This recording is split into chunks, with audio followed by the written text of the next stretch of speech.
Welcome to another episode, everyone. The DC blacks and the Crips get into it in federal prison, and the Crips kill two DC blacks. This was surprising to me because I know of the DC blacks, and I know that these individuals have a reputation for putting in immense work, being structured, organized, and for real. But these sort of things happen to everyone in prison. And in federal prison, it is extremely dangerous as it is in the state prisons. And politics are real, and the DC blacks have a strong presence there in the federal system. They're widely respected. This is Blood on the Razor Wire TV. He has a lot of information about these federal prisons. In fact, he was in federal prison, I believe. Let's see what happened with these two unaliveds there in federal prison with the Crips and the DC blacks. Shout out to Blood on the Razor Wire TV. This is nasty work. So I know you've seen the thumbnail and you're like, damn, two of them dudes, what the hell is going on? I can tell you from personal experience because I spent some time there at USP Pollock. One of the most dangerous prisons in the country, hands down. No question about it. And about a month and a half ago, the DC dudes got into it with the Muslims, right? And you see a lot of DC dudes that are Muslim. So sometimes it's like, wow, what side are they going to pick, right? And I've seen people in that situation. There was a kid named Bush Boogie. Any DC dudes watching, you probably know who he is. He was originally from Brooklyn, but went to DC, ended up with a whole bunch of time out of there. And there were times when he was like, hey, I got to choose when I'm going to choose. And one of the kids that ends up getting killed, man, I spent some time with him. I sent a picture of him over to my boy Dog that I had interviewed. I said, yo, remember this dude? He's like, yeah, man, it's Mario. What's up with him, man? Did he get out? I'm like, yeah, he got out, man, but he got out the wrong way. His blood was left on the razor wire. So anyway, DC gets into it with the Muslims. They start beefing. And, I got some sources over there. Some of the staff hit me up. Some of the prisoners hit me up. And they beef. A bunch of people end up in the hospital. Nobody dies. The compound goes on lockdown. They're locked down. They come off, I think 3-4 weeks later, they come off a lockdown. Might have been a little longer than that. They come off the lockdown. And when you come off lockdown in federal prison, everybody's running for that phone. You want a phone, you want a shower. And then if you got time, you might hit your family up on that core links. But if you don't, you're going to grab something to eat, maybe a soda or something from the store, man. And then you get locked back in, right? Sometimes they lock you back down and let you out for a couple of hours until things start to calm down. They start watching people. Just kind of how it works in federal prison. But anyway, dudes come out. There's always beef, man. Always beef over a telephone. The lines are long. People are trying to get a hold of their people, trying to call their mother, trying to call their kids. Well, I take it they don't have any cellular phones there in a federal prison, or at least not at this time, or not that many. He made this video 3 years ago or so, for the record. So nothing happened just recently. I don't want everyone or anyone to get riled up thinking something just happened. Someone just lost their life recently in this war. This video was made 3 years ago. I'm not exactly sure when this incident transpired. We'll find out. But as we can see, he indeed did spend some time in prison. He said in USP Pollock, and that USP Pollock is one of the most dangerous prisons in the country. I've heard a lot about this prison. For those who do not know, I have spent over 30 years of incarceration myself, all in state institutions, never in the federal system. So I'm not exactly sure how the politics work in the federal system. Nevertheless, this individual was there, so he is sure how the federal system works. And, in the state, you come off a lockdown, people are not rushing to the phone like that. People have their own phone these days. But even when we didn't, there was still some sort of uniform to how we would approach the situation, knowing everyone needed to get on the phone. And just everyone be respectful. Don't be on there for too long. We just came off a lockdown. Everyone wants to make their call. But apparently, them coming off lockdown here, he said the DC blacks and the Muslims getting into it, people ended up in the hospital.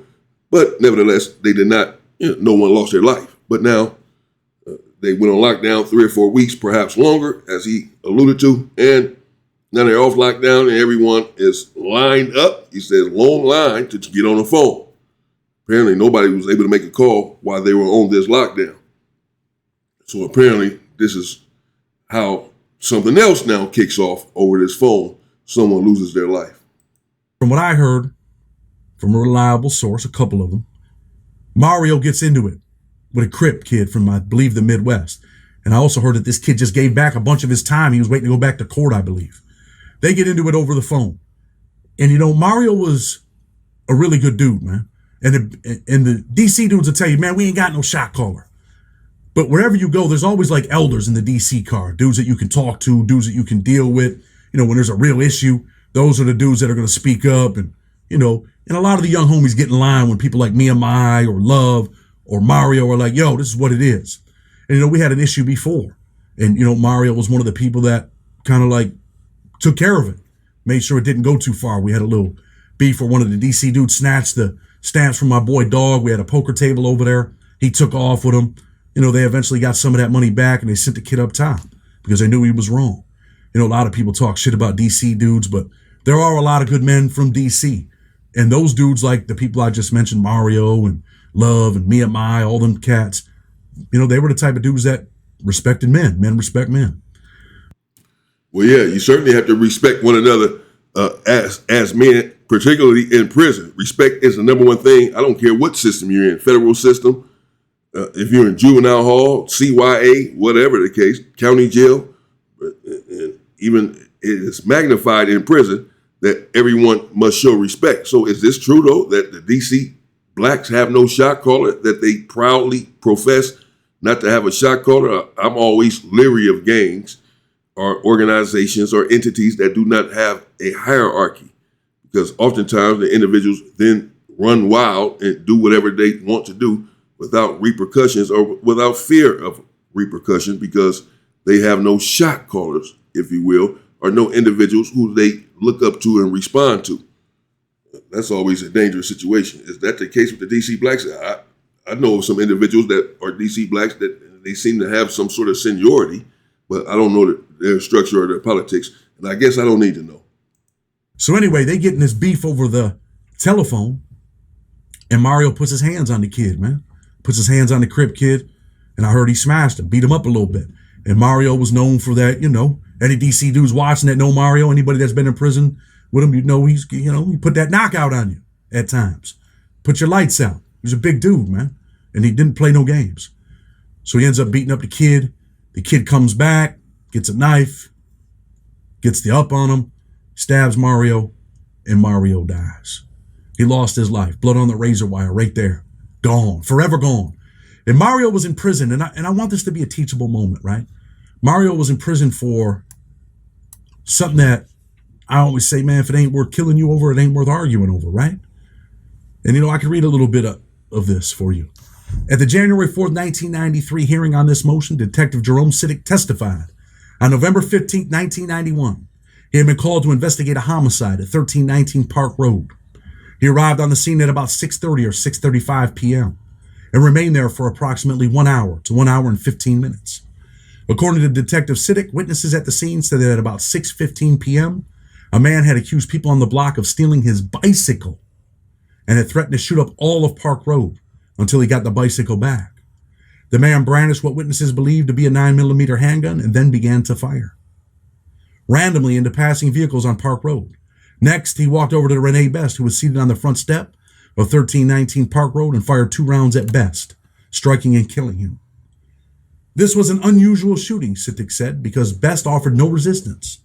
Best was a neighborhood alcoholic who bothered absolutely nobody and could not flee the scene that day because he was intoxicated and may have been passed out from his intoxicated level. After the shooting, the shooter continued to make threats as he left the scene, heading south on 13th Street. Think about that, man. Over a bicycle.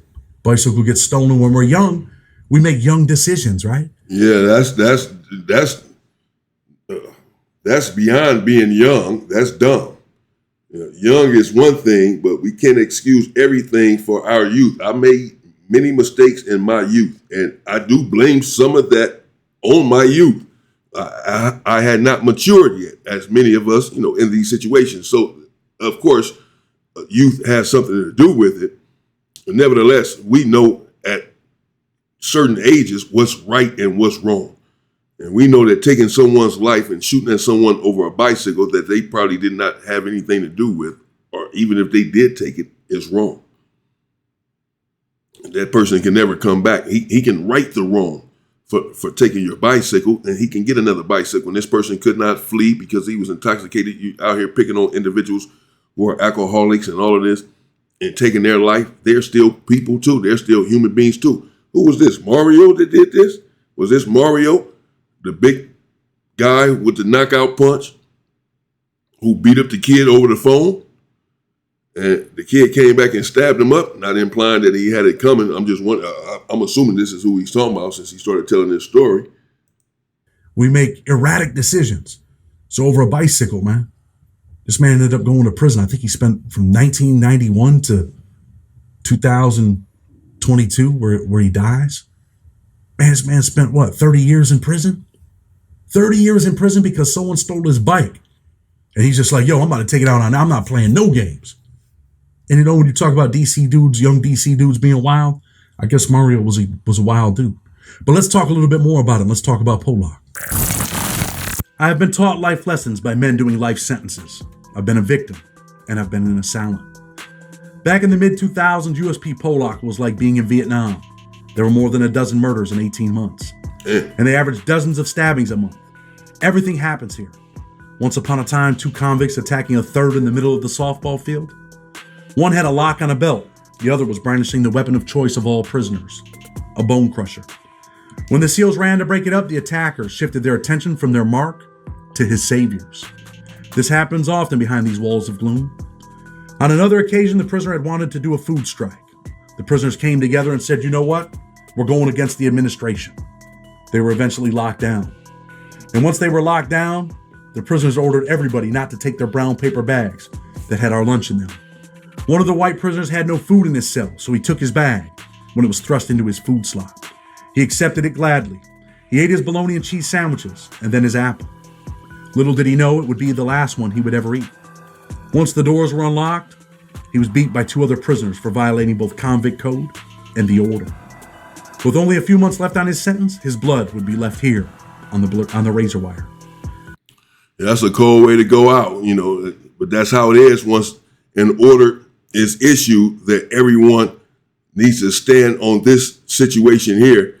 In this case, a hunger strike, if you will, or not accepting the food from the administration.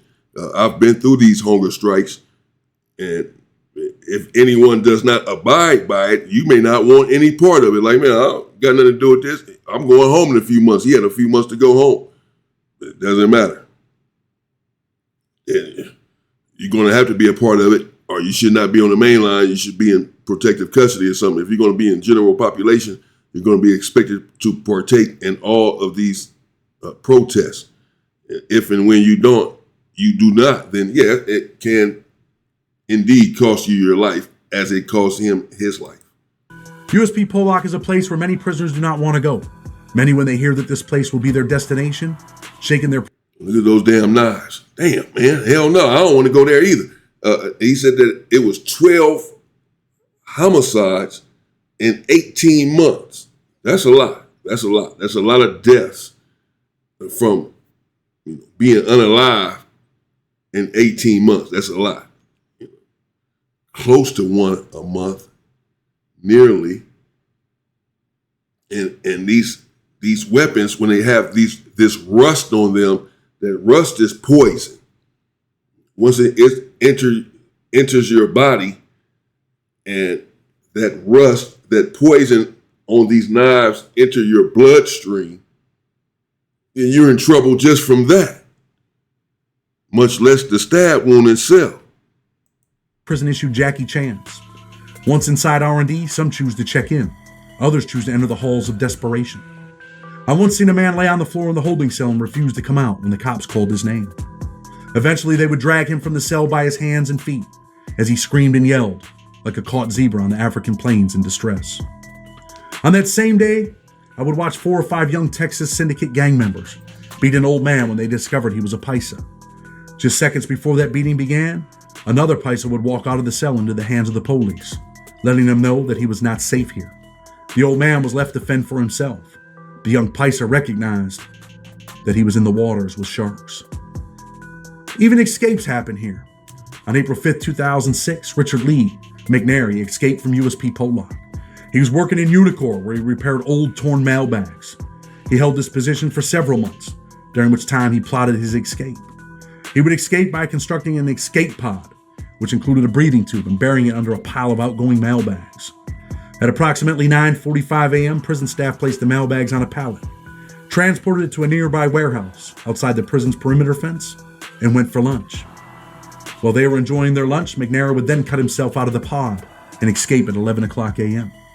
He had already knew that count time was at 4 and that no one would notice that he was gone until then, giving him plenty of time to run.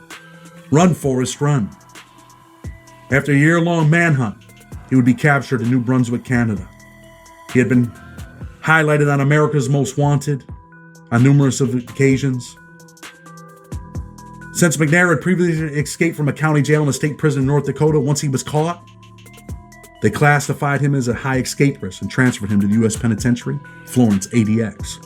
The federal supermax prison in Colorado, which we all know can become a mental torture chamber for those prison officials determined need the tightest controls.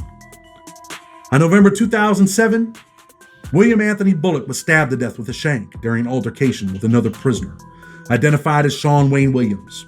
Williams had crafted the shank from a part of a cell locker. Williams was serving a 96-month sentence for being a felon in possession of a firearm, was convicted of voluntary manslaughter in 2009, and sentenced to an additional 15 years in prison for the prison killing. Williams is currently incarcerated at USP Big Sandy. Big Sandy is not a joke either, and he's lucky that he ended up with 15 years for a murder charge for unaliving someone in prison, because they still give you a life sentence in prison for a murder charge, of course. And if you already have a life sentence and you murder someone in prison in California anyway, it's an automatic death penalty if you are found guilty of the murder. Scheduled to walk out on January 21st, 2023. Prisoner Stephen Prater was serving a 51-month sentence for being a felon in possession of a firearm. He too was fatally injured at USP Pollock during a fight on June 24th, 2010. On January 18th, 2010, another prisoner, Carlton Coltron, was stabbed to death by another prisoner. Coltron's mother said that her son, who was serving a sentence for bank robbery, told her several days before that there were running disputes between gangs of inmates from Louisiana and the Washington, D.C. area. The murders of Prater and Coltron remain under investigation for some time, but their killers too were captured and taken to court. There have been many killings here, including more from D.C. One involved Eddie Branch, who was incarcerated at USP Pollock. A D.C. inmate attacked a white inmate, and the white inmate ended up dying. Branch is attacked by the D.C. inmate upon entering the unit, but is able to get to his cell in the second cell to get 2 weapons. Branch and the D.C. inmate square off in the middle of the unit, and we put this video out so you can see it. Branch backs the D.C. guy into a shower, and he gets the upper hand. Branch then stabs the D.C. inmate in the neck and multiple other places in the torso, and the D.C. inmate falls to the ground just outside the shower. In the surveillance video, you can see him lying in a pool of his own blood. He, too, would leave his blood on the razor wire. A black D.C. prisoner stopped the assault by swinging a mop handle at Branch. But it was too late. Oh, far too late. At the time staff arrive and escort Branch out of the unit, the D.C. inmate bleeds out right there on the floor, just outside the shower. Branch would eventually be transferred to the ADX. He was convicted of manslaughter. Once leaving ADX, he would go to USP Terre Haute. When he gets there, the D.C. inmates, they recognize him. Yo, that's that white dude right there. That's the dude that killed the homie. And they tell the other white prisoners, yo, dude's got to go. You got to send him up top, or else. And the white prisoners respond, look, your dude killed one of our dudes. He went after him, and he killed him too. So we're even. Everything's over with. They said, no, it's not over with. Everybody straps up with knives. They're on the yard. The cops recognize it. They lock everybody up. All the DC inmates are transferred to USP Marion at the time. And all the other prisoners, all the white prisoners, go to USP Leavenworth. The number 1 and number 2 guys from the white group told the warden when given an ultimatum, they will always choose the or else option to maintain respect. And the killing never stops. Mark Harris, aka Mario, he too left his blood on the razor wire. Staff at the facility found Mark B. Harris, 55, to be unresponsive around 9 a.m. on July 12th.